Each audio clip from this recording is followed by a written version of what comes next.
আসসালামু আলাইকুম। আজকে যে বিষয়টা নিয়ে কথা বলবো সেটা হলো আমরা CapCut দিয়ে যখন একটা ভিডিও এক্সপোর্ট করি, তারপরে ডিফল্টভাবে যেখানে সেভ হয় সেই লোকেশনটা খুঁজে বের করব এবং আমরা কিভাবে আমাদের নিজেদের মতো করে পছন্দের ফোল্ডারে আমরা রাখতে পারি সে বিষয়টাও দেখব।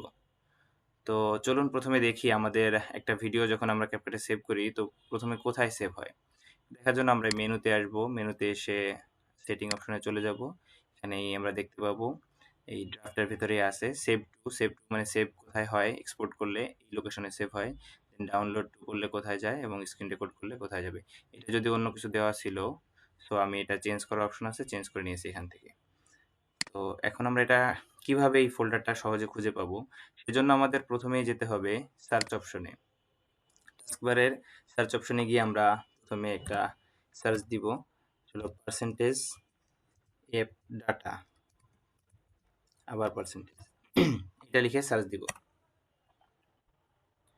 সার্চ দিলে আমাদের কাঙ্ক্ষিত ফোল্ডারে নিয়ে আসবে।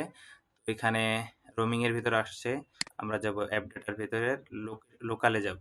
এই লোকালের ভিতরে ঢুকবো। এখানে গেলে আমরা দেখতে পারবো আমাদের অ্যাপ্লিকেশনটার নাম আছে এই যে CapCut।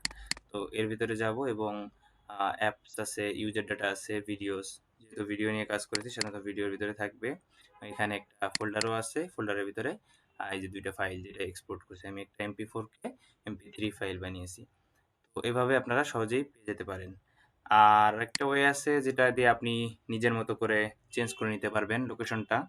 তো সেটা দেখার জন্য আমাদের কাজ শেষ হয়ে গেলে আমরা যখন এক্সপোর্টে ক্লিক করব, এক্সপোর্টে ক্লিক করলে আমাদের যেই উইন্ডোটা আসবে, সো এটার লোকেশন আছে এখানে যে এক্সপোর্ট কোথায় এক্সপোর্ট হবে। এখানে ক্লিক করে আপনার মনের মতো করে আপনার যে ফোল্ডারটা তৈরি করেছেন বা ভিডিও রাখার জন্য যে ফোল্ডারটা আছে সেখানে চাইলে চেঞ্জ করে নিতে পারবেন। এই যে এরকম গিয়ে সেখান থেকে চেঞ্জ করে নিতে পারবেন। যেকোনো ফোল্ডারে আপনি চাইলে সেভ করতে পারবেন।